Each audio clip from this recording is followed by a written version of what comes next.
Hey everyone, it's Michael Goosebumps fan. I hope you're doing well today. Happy Thanksgiving. It is actually Thanksgiving as I record this video right now. I want to thank you for that. It's very early in the morning. It's about almost 3 o'clock, somewhere in that ballpark. I took a nap earlier, so I have a lot of energy. I wanted to take advantage of this vacation that I've had for a few days now and just read and read and read and spend time with my wife. Read while she's watching Hallmark movies and stuff. Yes, she's into her Christmas fiasco. It's great. I love it. Now, I did read a Goosebumps book today. This is a GYG book. I haven't read this in a while. It's a Give Yourself Goosebumps book, and if you don't know what that is, it's basically a choose-your-own-adventure book. And yes, those did exist if you didn't know about that.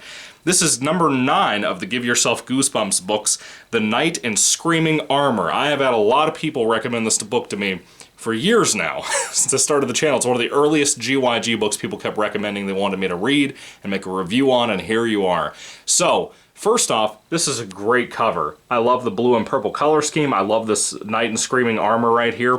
Of course, it's a play on the words knight and shining armor. I have some problems with this. Of course, a couple of my pages are actually folded up in this book since I've had it. I also forgot that the back was actually cut out when I got this. You may have seen this back in one of my old book haul videos way back in the day when I was starting to collect Goosebumps books about 2 years ago, almost 3 years ago.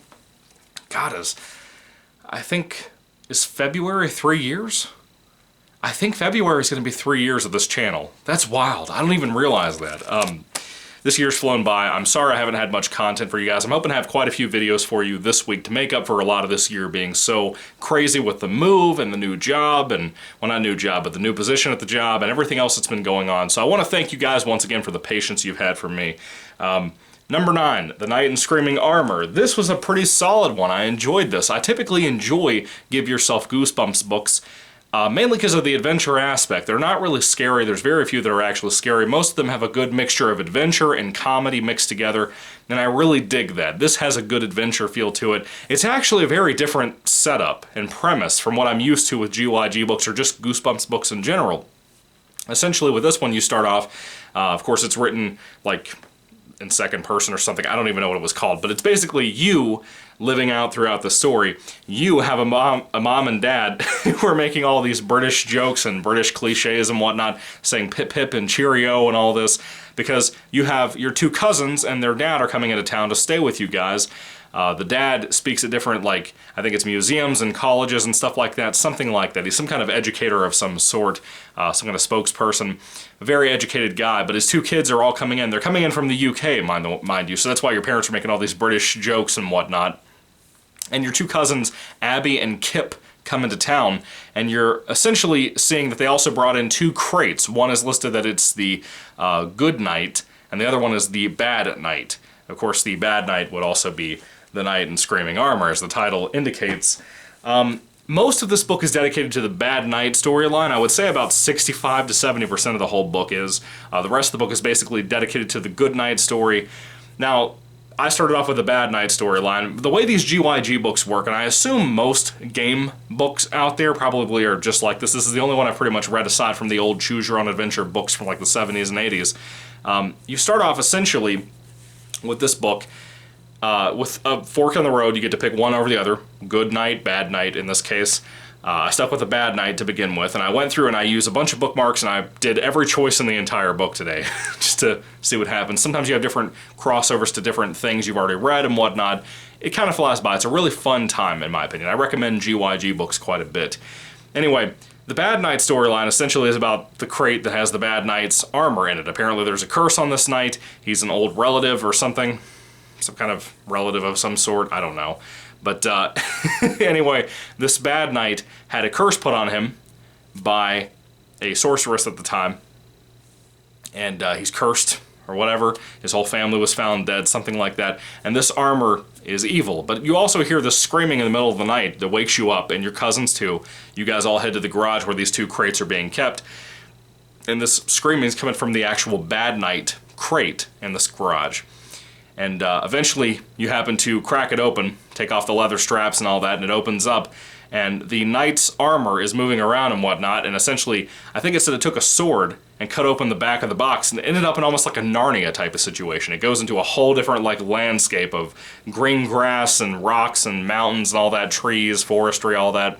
And he goes into there and basically just takes off, and you and for whatever reason your cousins decide to go on an assault and go after that guy, and then he turns around and he comes after you in his homeland, basically.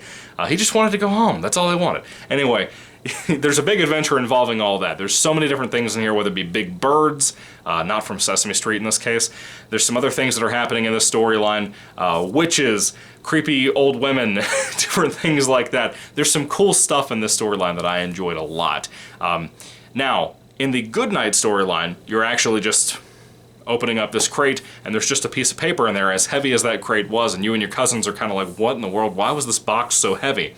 You pick up the piece of paper, there's a poem written on it. There's a lot of it missing, though, possibly. It's almost like a puzzle piece situation. And you get sucked into a whole other loop of situation with that that kind of involves the bad night from its crate as well, once it escapes again in certain situations. And of course, there's multiple endings to this book. There's like 20 or 30 endings, something like that. I think the front says 20 different scary endings. There's a lot of them here, and it's fun. It's fun to go hunt down those different endings, but I'll tell you this was mostly enjoyable. I think a lot of the endings are pretty good and pretty clever, for that matter. There's a lot of cleverness to this actual book, which makes these GYG books more and more fun to read, in my opinion. Not all of them are great like this. Not that I'd call this one great, now that I think about it, but not all of them are as clever or well done as this one kind of was, in my opinion. I really enjoy these typically, but they weren't as smart as this one kind of is. This has puns, this has all kinds of stuff. There's a reference to a particular Goosebumps book that people have begged me to read that I have just never gotten around to whatsoever. You might have some storyline threads that might have something to do with time travel. Like I said, there's some references to some other stuff too, not just one particular Goosebumps book. There's a reference to Welcome to Camp Jelly Jam in here, which is not specifically named, but it was cool. I recognized that particular person in this book, and I thought that was really cool, in my opinion. There's some great stuff in here. It's not an amazing book. Like I said, it's not really even a great book. It's just a good book. It was a fine book. I enjoyed this. I had a good time reading it. That's all I ask for, and that's typically what I get with Goosebumps as well. I had a fun time with this, and that was what I wanted tonight on the Thanksgiving Eve, if that exists. I don't know. But anyway, I don't really have much more to say about it. It's a fun book. It has a lot of little British slangs and jokes and stuff in here quite a bit.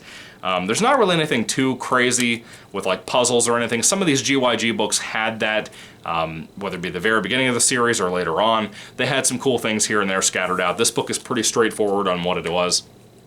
I enjoy it. I recommend it if you haven't read it before. I don't really have much to say about it, as you can tell.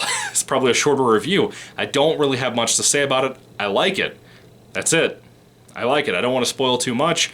I hope that you'll check it out. You might really like it. I do think what's considered the happy ending or the good ending at the end of the book, mainly in the Bad Night storyline, I really liked it. I thought it was very satisfying, more so than I'm used to with these.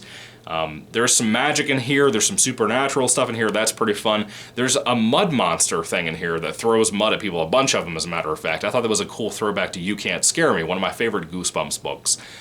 Anyway, what are your thoughts on Goosebumps, or Give Yourself Goosebumps, number 9, Night in Screaming Armor? Did you love this book? Did you hate it? What did you think about it? Is it one of your like top 5 or favorite for that matter of the GYG series? I would be surprised if people said that. I'm a little surprised people recommended this to me so much and wanted a review on this. I mean, I was going to get around to it eventually, God willing, and in this case I did.